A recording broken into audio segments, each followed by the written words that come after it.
So now we have the third round of the Iceland North Congress, Skákþing Nordlendinga.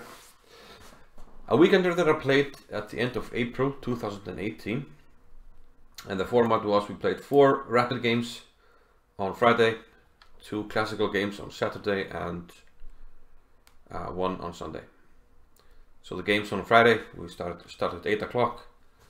And it was game 25, so 25 minutes for the whole game. I lost in the second round, and in the third round I got paired against a player rated 1678. And let's see what happened. I had the white pieces, and I opened with d4. I'm gonna lower the sound a little bit of moves, okay. Knight to f6. I decided to go for the London system with bishop to f4 here, and meanwhile my opponent is playing a King's Indian type of setup, so nothing new under the sun here. I think bishop e2 is by far the most common move instead of bishop d3.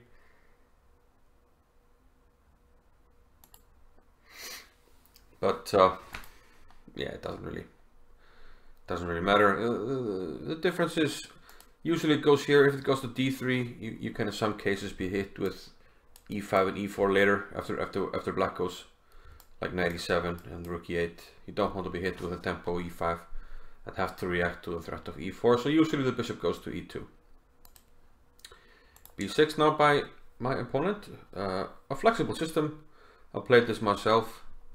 And you still haven't really revealed your hand. You'll just fianchetto your bishop, and then you can play c5, or depending on circumstances, e5, which I like to play as well. Both systems are quite good. With c5, it's more or less what we call a reversed ready system, but e5 is more a King's Indian type of system. But okay, after bishop e7, I decided to try and expand with a4. And now if he doesn't go a6, then I will go a5. And quite often this can create some annoyances for black. The rook becomes active, and maybe some pawn weaknesses that we can expose later in the game. But my opponent went a5 instead, stopping my a5 push altogether. But on the other hand, it does in some cases weaken this b5 square. Now if you want to kick me away, you have to play c6, and then you might, you know, block in your bishop a little bit. So pros and cons to this move. I played knight a3. Yeah, I'm going to either one of these squares, sort of depending on what black does. He played knight b to d7. I decided to play bishop h2, which is usually what you do in the London, not being hit with e5 with the bishop on f4, and the bishop just stays on this diagonal, hoping that we can make something happen on it. c6 was my opponent's move here, and I played knight c4. Now my opponent played quite fast, so this being 25-0, I decided I sort of had to do the same. So up to this point we hadn't really spent a lot of time, and the feeling was either he really knew the theory quite well, or he somehow underestimated himself, and you know, thought I'll just play quickly and you know, get this over with, since I'm the I was the top seed, so he's rated like almost 700 points below me. But my opponent, he's a good player, and he's one of the locals up north, and I think many of them are quite underrated, and the reason is that they don't have that many high-rated players, so they play kind of in a closed system, so it's very hard to, you know, get a rating very high above all the other guys if you're so closely together in rating. And that seems to be, you know, the best players get like 21, sometimes 2200, but mostly like 2000, 2100. So it's very hard to increase your rating much in such a closed system. But okay, I played knight e5. I mean, where else to go with a knight? He took it. I took with a knight here. I think either one is fine. But after knight d7, maybe I should take, but all of a sudden I was a little bit worried, you know, let's not exchange too many pieces, and I retreated one knight to f3. My opponent played c5, and here I decided, okay, my bishop isn't doing all that much, so I'll put it here. Bishop to b5. And in some cases I might take on d7. It's a sort of a probing move. If it goes for like bishop a6, then I chop it off, and then you have some weaknesses that I can, you know, work with on the light squares. When you play queen to c8, I played c3. I was kind of fine with the exchange of bishops. Bishop c6. So maybe I should have taken here. But for some reason I thought he would go bishop a6, and then I was okay with the trade. But on c6 I wasn't sure what he would be doing if I just retreated. So I wanted to see what he did, and now he played bishop back to b7. Okay, I think my position. I have a very solid position. I mean that's the essence of the London system. You usually get solid positions, but on the other hand, you don't get much of an advantage, you know, some of the time. And here I can't really claim much of anything. And my opponent goes c4. Okay, I have to retreat the bishop. And well, now I thought a strange move. Maybe I don't know. Maybe he was worried about me playing b3 at some point, but bishop a6 didn't really seem necessary. It seemed more natural either to go for e5 push or to put the knight on f6 again. But I play bishop a6, and now I get the e4 push in, and now I like my position.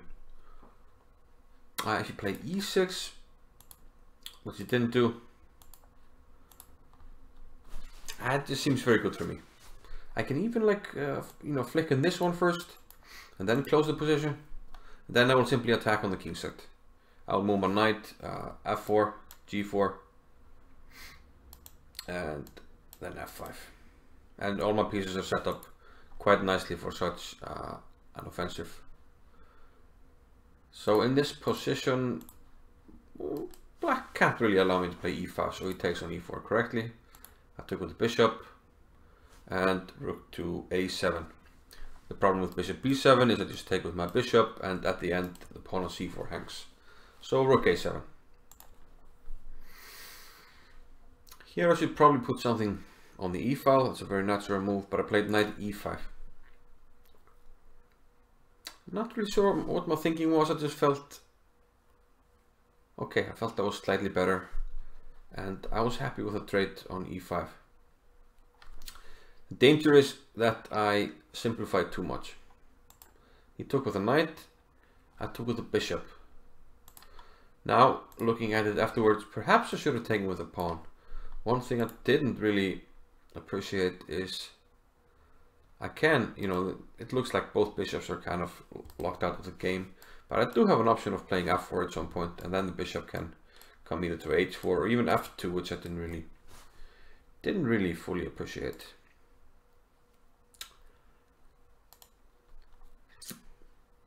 So maybe I should have kept the bishop, you know, and if he plays e6, my bishop from h4 is influencing some key squares. And his bishop on g7 isn't really threatening to do much. So probably should have taken with a pawn. But either one, I mean, it's not a bad move, of course. Bishop takes e5.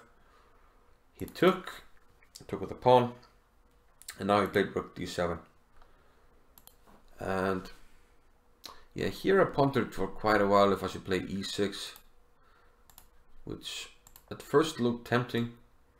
I mean, he kind of has to take, and then maybe this idea here, but I mean, he just defends, like rook f6, and what do I do then? Okay, here the other rook comes to d6, And I actually have to be careful. I mean, his pawn structure looks bad, but I'm not really winning anything, so you know what to do. So I instead went for bishop to f3, and now e6. Notice that, okay, we have a light squared bishop, and he's starting to put a lot of pawns on the light squares, which should favor me. And I have my pawns, most of them on dark squares, and this one eventually probably. So this is the Capablanca rule. I want my pawns on the opposite color of my bishop. So already here, I'm in many cases, set up quite nicely for an endgame. Here I played queen to e3. Okay, probing a little bit. And in some cases, I can, swing a rook, swing my queen here, make him sweat. I think, yeah, the clocks were going down a bit. I mean, there was not time trouble yet, but, I was sort of making moves, trying to give him some threats to deal with. And here he actually played a move, a strong move. He played queen c5. And I think, okay, you can also just defend, but it was a nice judgment, because most of the time, low rated players are afraid of double pawns. I took on c5, and now you have these double pawns.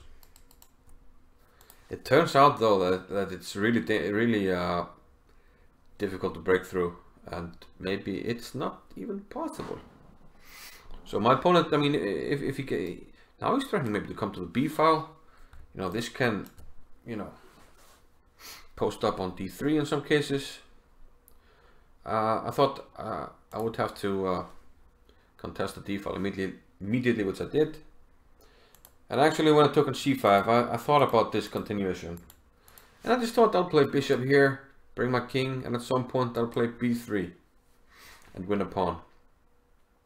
Having said that, even if I do that, the pawns will be quite locked down on the queen side, and I don't really have any entry for my king, and that turns out to be the big problem, that my king doesn't really have an entry. But okay, I wasn't still worried, but I soon became worried that I didn't have enough here to win.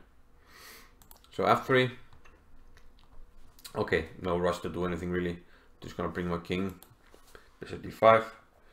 My king comes out, king to f2, king to f8. Okay, it's an endgame, so we bring our kings. Here I'm trying to, probe with my king, see what he does, if he makes some mistakes with the pawns. For instance, maybe letting me in somewhere. Or, in some cases you could play a move like, let's say, like h5. A typical mistake might be something like this. And then allow this, yeah, this you can't do, because at some point, let's say you move a king, I will play g4. Now I'm threatening to win a pawn, and if you take with the f pawn. And now I have a passed pawn, something to work with, and black can't allow it. So I was hoping for something like this to happen, but my opponent kept on playing very solidly. He played f6. Okay, I didn't want to take, because king takes, you can play e5. So I decided, okay, I'll play h4, there's no g5. Let's see what happens. Maybe I can play g4, g5 at some stage, but he played h6. Still playing quite good.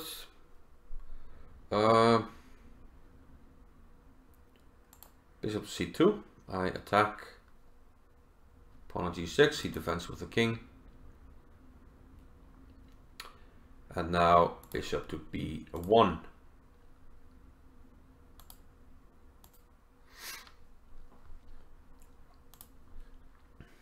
Okay, this was more or less a waiting move. He played king g7 now. Bishop back to c2. And eventually he played f5. So here the clock is getting down. I held the time edge throughout the game, but here it's like, where does my king enter? I mean, there's no entry, not on the queen side. Not on the king side. I was trying to make an entry on the king side, but nothing really happening. So I have to try something. I played g4, king f7, bishop d1, and I decided. I mean, if I take on f5, nothing happens. h5, he just plays g5 check and closes everything down. So I decided here, okay, I have to try something, g5, okay. I lock down the pawns, and at least, you know, maybe we get something. Here I actually think he should have taken on g5. Even though I can take with the king, I mean, there's really no entry for me at any stage. Even if I get into h6, I don't think it's a big deal actually.